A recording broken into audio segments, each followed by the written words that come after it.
Hi everyone, welcome to the Chrysalis podcast. This is my first podcast ever. Today I wanted to talk about my journey, journaling and shadow work, and why I do what I do now, and how I got to this place. It seems odd that I would focus on one particular area as opposed to a whole lot of different practices. And that's not because I don't have a host of practices in my daily life. But why do I find shadow work, particularly shadow work in journaling, so powerful? Well, this is because for as long as I remember, possibly since I was a teenager, I used to have a diary. And this is pretty common with young girls, even boys, journals, diaries, places where they can record their deepest feelings, their emotions, that level of privacy that you don't even afford your best friend, so that it's a place of non-judgment. You can rant, you can rave about things that other people might find, quite minuscule. And I had a diary like this for decades. And once that diary finished, I'd buy a new one. I never looked in those diaries when I replaced it, until I had a whole batch of diaries and I was much older as an adult, and I decided to flip through the pages. And what I saw was pretty astounding. Um, these pages, these diary pages, were filled with rage, anger, deep traumatic emotion, unmet needs. It was just books of grief and anger. And I was taken aback, because despite the fact that I was the person writing on these pages, as soon as I finished writing that daily entry, I shut the book. I never reread it, or even if I reread it, I read it in that moment and then I forgot about it. Going back on these diaries, I realized there was a running theme. I had about 10 diaries, and some of them were dated, some of them weren't, but the writing was horrifically angry, lots of capitals, exclamation marks. I mean, I was shouting into these diaries. There was a huge amount of pain in these diaries.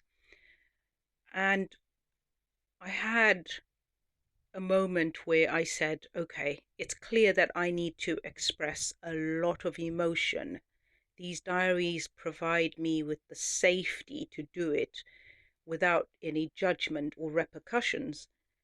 But if I had 10 diaries that were all full of rage and anger and deep emotions, then over these years, was I evolving? Was I healing? Was it getting any better for me? And the answer was no. I was just venting and venting and venting on these pages, but still living in that same level, the depth of pain that I was in.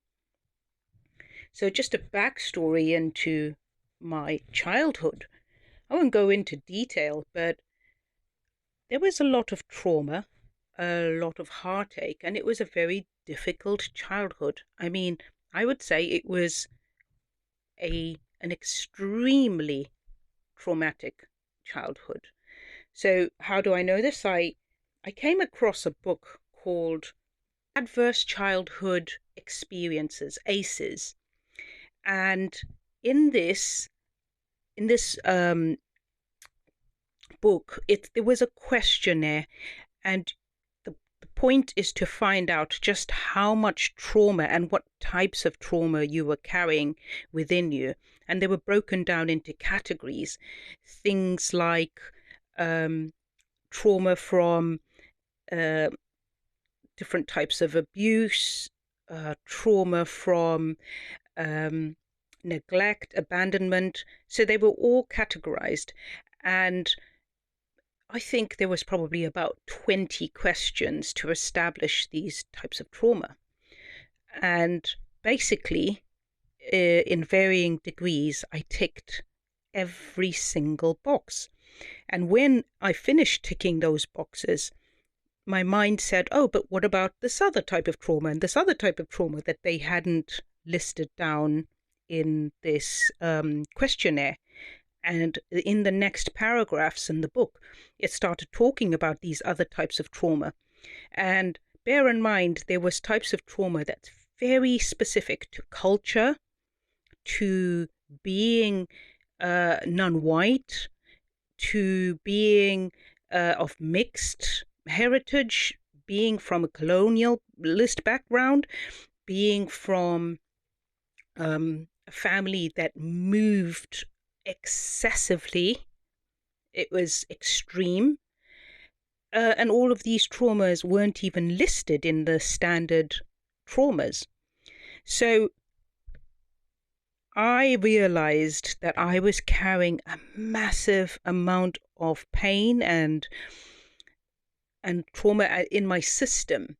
And all I was doing in my diaries was just screaming and shouting and letting out the steam in that moment. But I was not making headway with healing it, with changing my life, transforming it, and beginning to deal with what had happened to me. So at this point, I had done different types of therapy, very little at that point. The first type of therapy was in my 20s, and I wanted to leave the marriage that I was in. I had married very young, and it was a very unhealthy, dysfunctional relationship. And I was really lucky. My workplace offered a big, long block. I think it's something like 8 sessions um, of therapy. And the therapist was amazing. And she gave me the building blocks to build the strength to leave the relationship and get a divorce. After that, I did not continue with therapy for many years after. And the next time I accessed therapy was when I had started my degree in my early 30s. Now, in therapy, I began to realize that there was a format they took, and these were really, it was great. It was teaching you to ask questions from a place of curiosity and not from a place of judgment. And obviously, therapy is much more in depth, and it's very unique to each person, depending on the background of the therapist or what you are trying to achieve. But in my case, there was a lot of trauma that I had to address, and there was a deep, deep layer of shame which acted as a barrier for me to actually begin to sort of excavate, to start unpicking those difficult, painful, unhealed parts of me.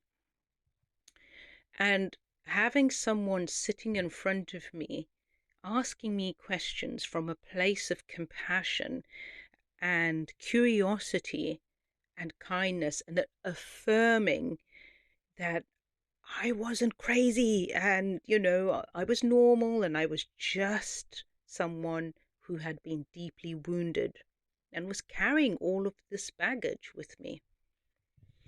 It helped me understand how important it was to approach yourself and your self introspection and reflection in that very same approach. So my diaries were screaming and shouting, and in some of those pages, there was a lot of verbal abuse towards myself.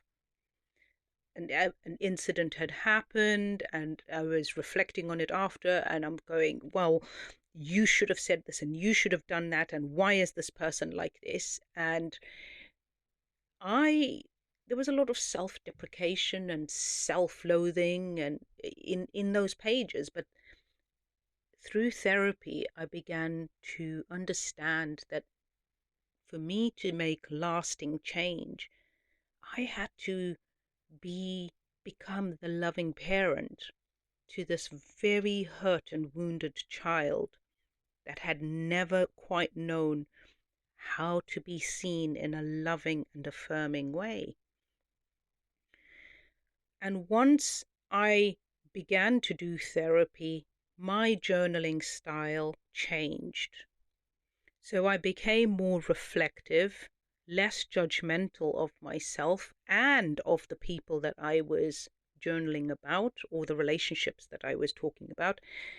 And I became a little bit more curious as to why, what was triggering it, what was the wound from my child. So I began to understand trauma and how it impacts our lives on a day-to-day basis. And then I went into a job where I was very senior, and a lot of limelight was shone on me, and that means everything is magnified. And it was horrifically uncomfortable. I remember spending the first 3 months in that probation period. Every night I slept on the sofa downstairs because my system could not relax enough to make my way up to the bed. I would lie on the sofa in this state of absolute terror and paralysis because I was terrified of this level of limelight and scrutiny on me. And it was not an imaginary situation. There were a number of events that had taken place in that short space of time that were pretty horrific, that had triggered a huge amount of anxiety and fear and terror, really. We were coming out of, and we had been self-isolating for quite some time, so I was still trying to adjust to the workplace, the language in the workplace, the boundaries in the workplace, and I felt like I was failing quite a lot. I mean, I'm not going to point fingers because things happen in the workplace and everyone can get so absorbed in their world or their challenges, but it wasn't observed or recognized that I was in a state of I was experiencing a fair amount of pressure and trauma from various events that had taken place. Anyway, in this job, I then began to understand triggers. I saw them in other people and I saw them in myself. Small conversations, actions people were doing, emails that I was receiving, a trigger. And I started understanding that a trigger was a message. It was, although I could react because of the trigger, and normally it's almost immediate. You're triggered and then you react. I began to understand, with all the research and all the background reading and all the social media, people that I followed on social media with more in-depth understanding of childhood trauma and psychology and spirituality, I began to understand that a trigger was a message. And so I became curious. Now, it didn't take away from the pain in that moment of that trigger, but the fact that I became curious meant that I was able to detach and ask myself those very important questions. Why? What about this situation or this conversation or this person's behavior or reaction is triggering you, and why? And I think that's probably the first time I began to understand how you have to become the detached observer of of you. So you're almost splitting into two. You are the person having the experience, and then you are the person who is observing the experience, and the person observing the experience takes on the persona of compassion, of kindness, and of curiosity. And the person having the experience is feeling the depth of the pain that they are experiencing. And I began to practice this daily, taking time to sit back and ask myself those very key questions. This practice took place firstly through some meditation, maybe about 10 minutes, 15 minutes in the morning, and then I would journal. And it was deep reflection on how am I feeling today? No judgments. I'm feeling sad, I'm feeling lost, I'm feeling overwhelmed. I began to honor each emotion as a message and as something to be respected, because human beings cannot be one thing. We are having a human experience. We must embrace sadness as much as we embrace happiness, because they are both very valid emotions. Embracing those emotions and allowing yourself to feel that emotion without reactivity, without lashing out or it manifesting in a detrimental way to the people around us and to ourselves. That is the skill that we have to learn to hone. And that's what I found I began to develop. For me, resilience is the ability to feel deeply in each moment, in each experience, allow it to pass right through me in every painful possible way, and then release. Sometimes it takes longer, sometimes it's just a short period of time, but each moment has to be honored.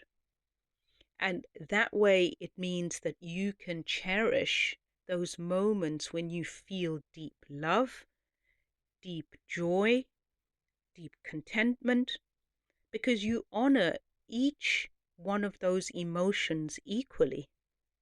And then you release. So journaling allowed me to capture this progression and this evolution in real time. But when things really changed for me was when I came across Jungian psychology and the shadow. Now, I'll give you a bit of an idea of how I perceive a human being or myself.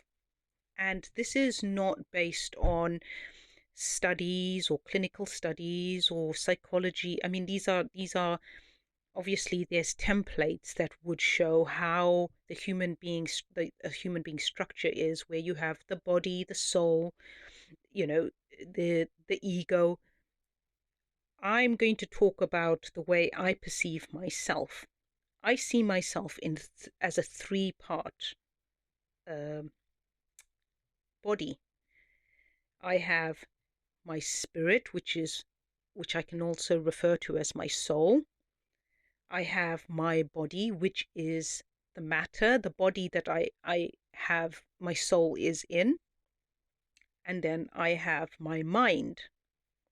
Now, it's not that simple, according to lots of different people who've studied this in more depth.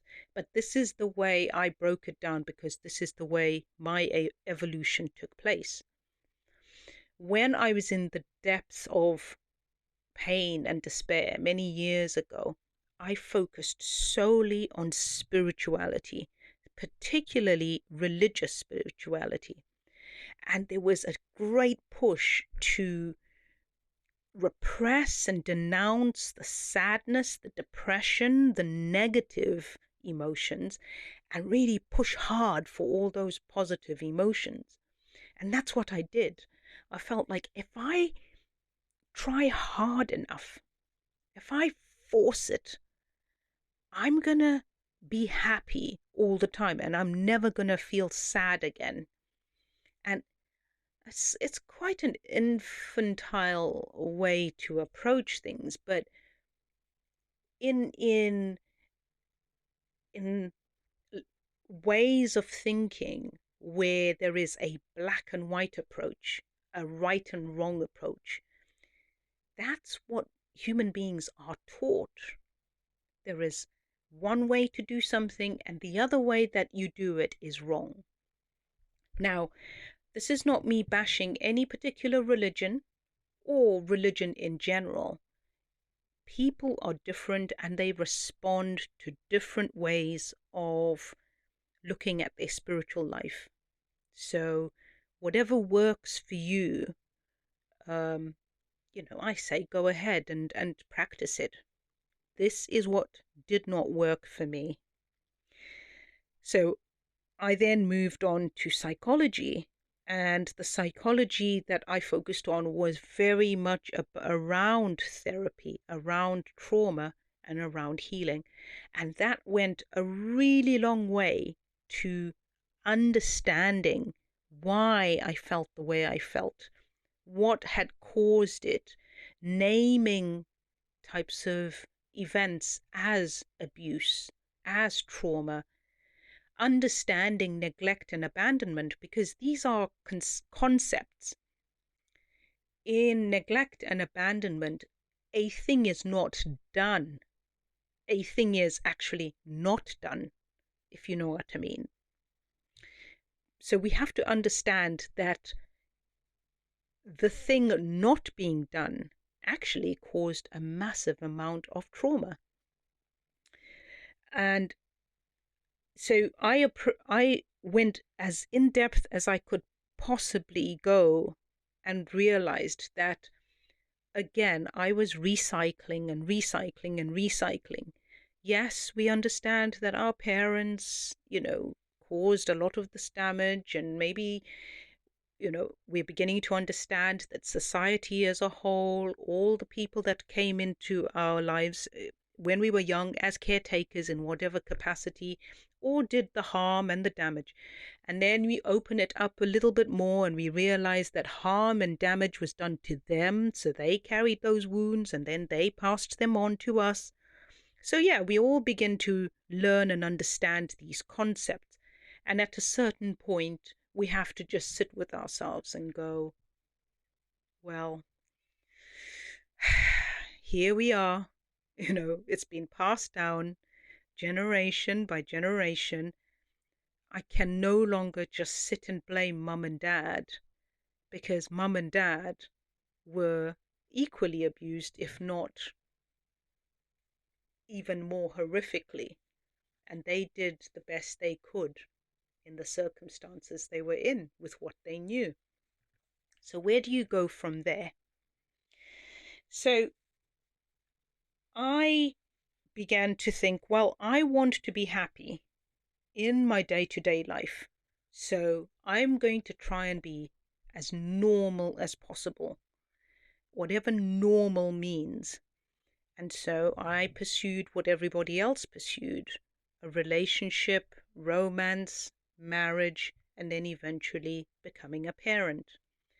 And yes, there is fulfillment to a certain degree in all of these things because, again, we're human beings having a human experience. It's not the given. Not everybody has to pursue this way, this train or this sequence of life for it to be fulfilling.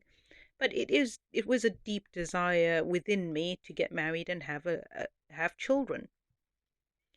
Once this happened, I didn't not feel fulfilled, but I realized that it was not the answer. It made me feel happy to have experienced those things because a part of me wanted to experience them, but it didn't provide deep fulfillment and contentment and healing. So when I finally came across shadow work and Jungian psychology, for me, that made everything make sense. It was the missing link. And the reason why I say that is because with Jungian psychology, the body, the mind, and the soul are all addressed holistically. And they're all acknowledged and validated as one, as a human being's experience. And so my shadow work spread across my spirituality, my human experience day to day as a parent, as a partner, as a co-worker, as a leader. Every part of my life now was able to be really reflected on in a healthy way, using shadow work tools and techniques, and journaling, because it was the safest place for me to really explore in-depth ideas without causing any harm in that process of exploration. I continued journaling, but my journaling became much more structured. It became much more thoughtful, compassionate. I began to understand myself better.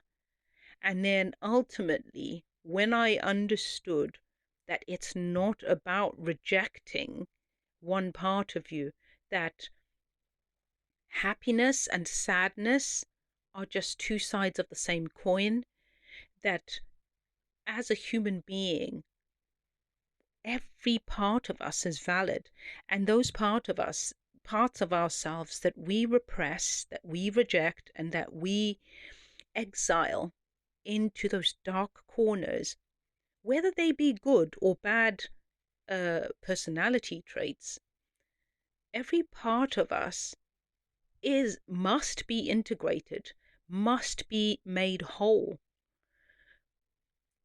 I kind of look at it like a a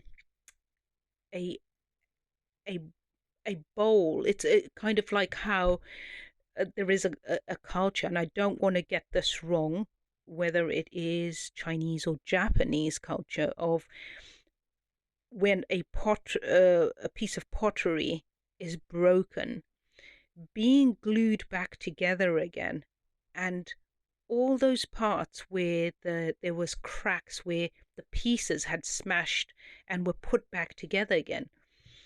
Gold is sort of lined in those pieces, and ultimately the new piece of pottery is stunningly beautiful, not because of its perfection, but because of its broken parts having been brought together again with such reverence and honor and celebration, that those broken parts of us are pure gold. And those are the things that make us who we are. And as Carl Jung says, and this is a very loose quote, the privilege of a lifetime is becoming who we truly are. And for me, that journey has been a painful, difficult, illuminating, joyful, expansive journey. But a very simple tool that started off as a little diary that a very young girl was writing into, screaming and shouting, has now become the tool where I am able to brainstorm, to mind map, to come up with ideas, to be creative, to be myself without the fear of being judged. That evolution is for me nothing short of just a transformation. It's changed my life, and that's what I'm bringing to you. This is my medicine that healed me and is still healing me, because it's an ongoing process. It's still an ongoing growth and expansive process. But this is what I offer you through the In Chrysalis framework and in Chrysalis. So thank you. Thank you for listening. And I hope to join you in further podcasts. If you want to be a part of my community, like, subscribe, and let's discuss this more and talk about it in more depth. Send me comments. I'm interested to know what your journey has been like, what you think of journaling, what you think of shadow work, or anything else that has transformed your life. It's an open space. What I would say is, please be respectful. Please be respectful of me, and please be respectful of everyone else in the community. This is a space of safety. And that's what I offer as a number one priority value system that I hold dear. Safety. It's not about arguing and being right. It's about coming into a place of safety and being seen. So I kindly ask that when you share with kindness and consideration. Okay, well, thank you very much. And until I speak to you next time, lots of love.